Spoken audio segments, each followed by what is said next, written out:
Hey guys, this is 007 Nightfire here, giving you a commentary on Toy Story Live Return Part 2. Oh, how can I mess that up? So, the beginning of Part 2, now for this part, there's kind of an interesting story behind, how I went with this. It was released, pretty late after Part 1. And like I said, these Toy Story Live the stories I put more time into them, and I don't really start them until they're finished. SANDGUARDIANS and Spectromorph, I kind of write the script, and it's always I feel like it's always just maybe 80% done, but Toy Story Live, I don't do it until it's 99% done. How I have everything I wanted.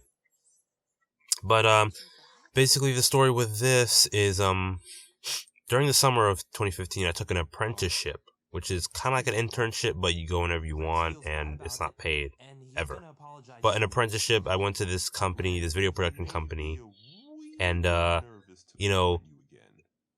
they watched, they looked at my YouTube channel and watched some of my videos, and it was embarrassing. I mean, they didn't, bash it or anything, they didn't even say they didn't like it. It was this, my first mentor, he was the main writer of that company, and he said, you should really, it seems that, I focus on stories a lot, you should really think about, becoming a writer.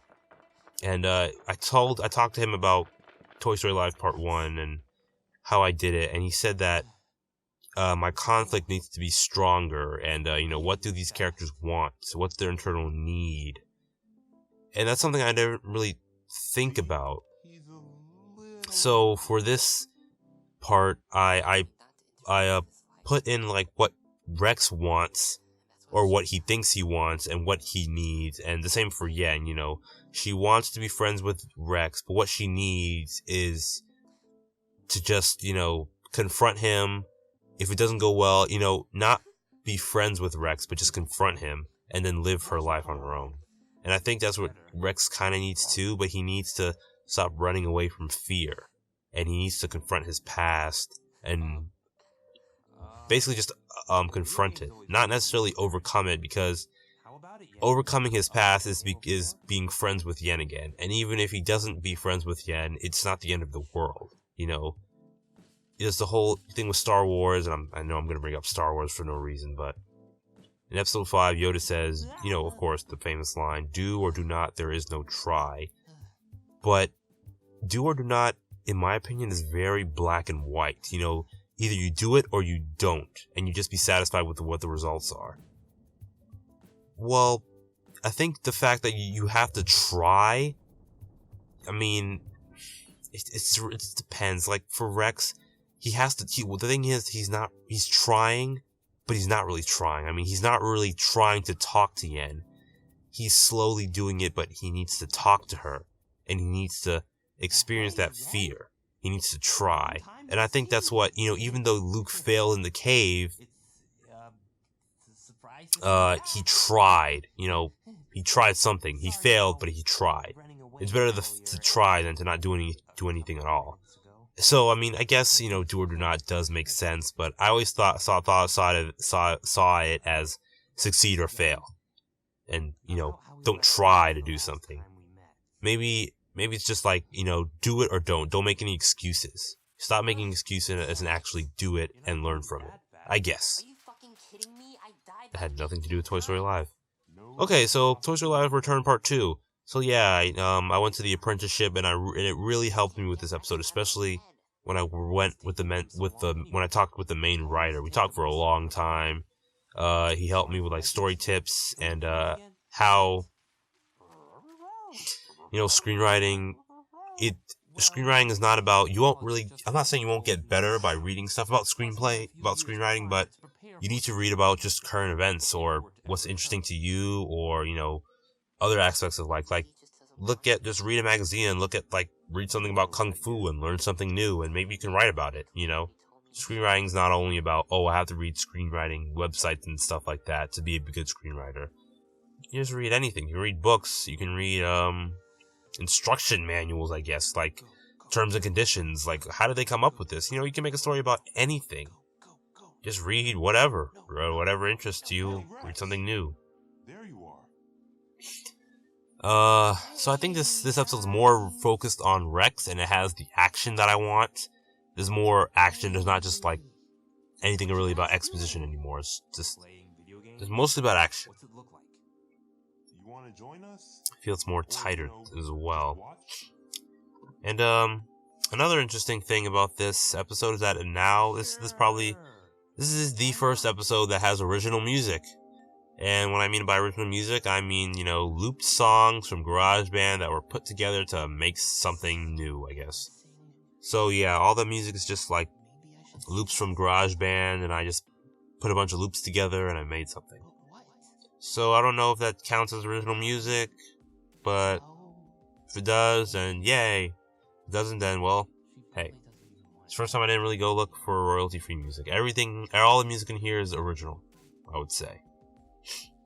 So it was hard. I don't know if doing original music is going to be a regular thing, because it's really hard to find the loops you want. And I like putting loops together, but especially like for me, I think everything's changed with Spectromorph. Even with SANDGUARDIANS Season 3, with Season 2 of SANDGUARDIANS, and even with maybe Toy Story Live, the earlier episodes, I thought of which music would work good here. But now I think of, here's the thing. I thought of, like, for SANDGUARDIANS for Season 2, for instance, like for, say, Episode 20, when Seal's fighting the Hornet by himself, I thought of, I heard that the reason for that scene was because I listened to a song from Incompetech.com, a royalty-free music website.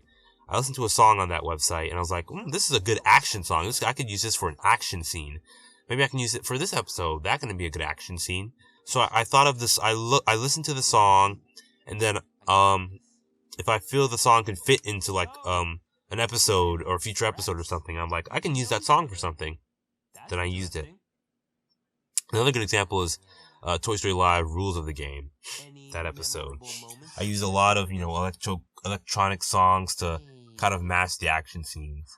But for episodes like this, I do the episode first, I write everything, and then I go to the website. I'm like, what song would fit best here?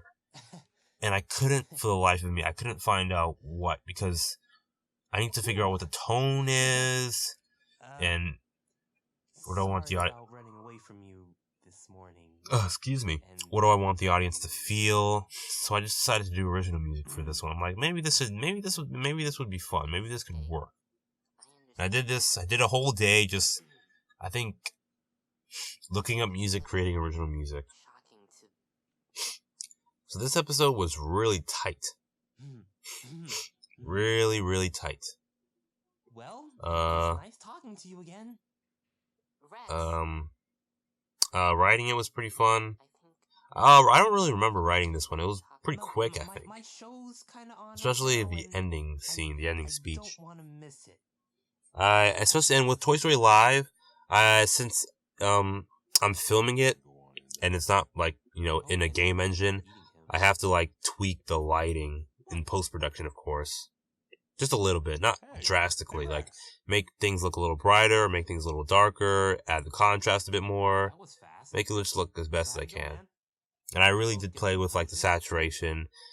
And it was inspired by Up, when the Potato Head, Ham, and Slinky start yelling at Rex, it gets less saturated, the colors go down, and right here, the colors are irregular. But starting with this scene, you're gonna start seeing the colors get a bit more grayer. That, signifies that the toys are fed up with Rex, and Rex is starting to lose not just Yen, he's failing with Yen. Yeah, like right here, the color's just getting more grayed out.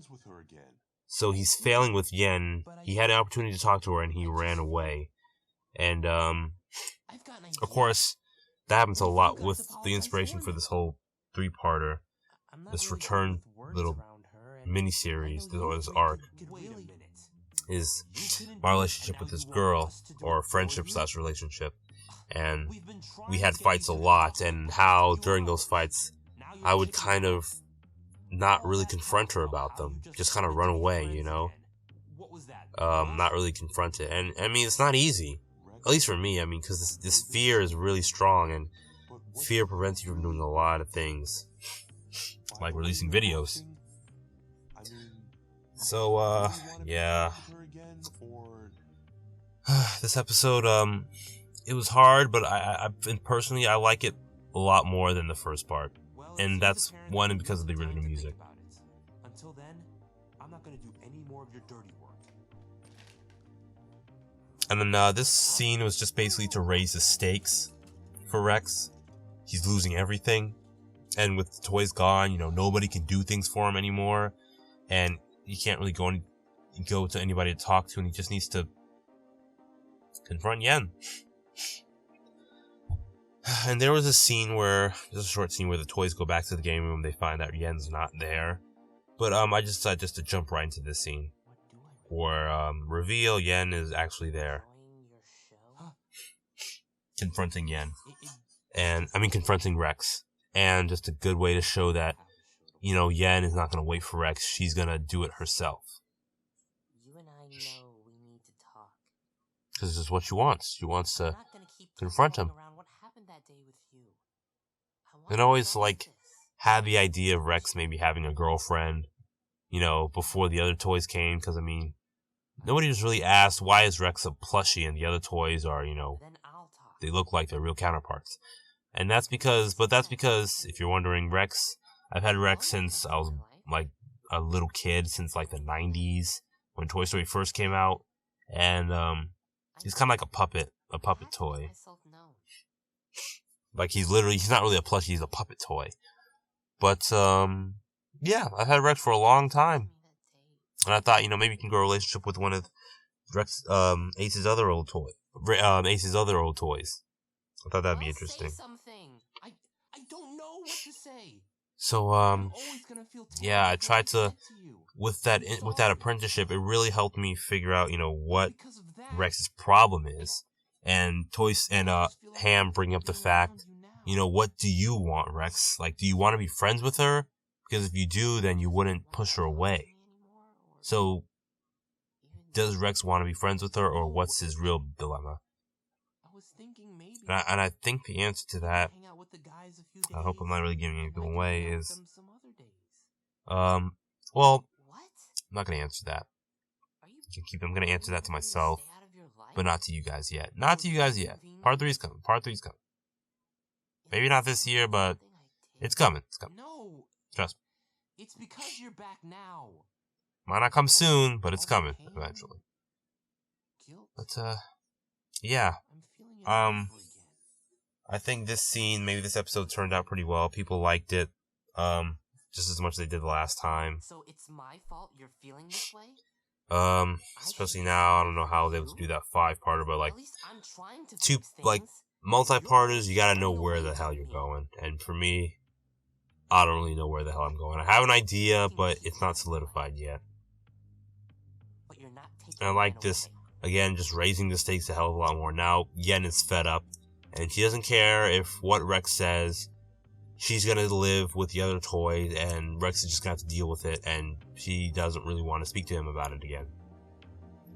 So yeah, I hope you like this episode. It's a lot shorter than the last episode, but I feel it still has the same impact. So part 3 is coming. So if you haven't watched part 1, go watch part 1, and you'll like part 3. I promise. See ya.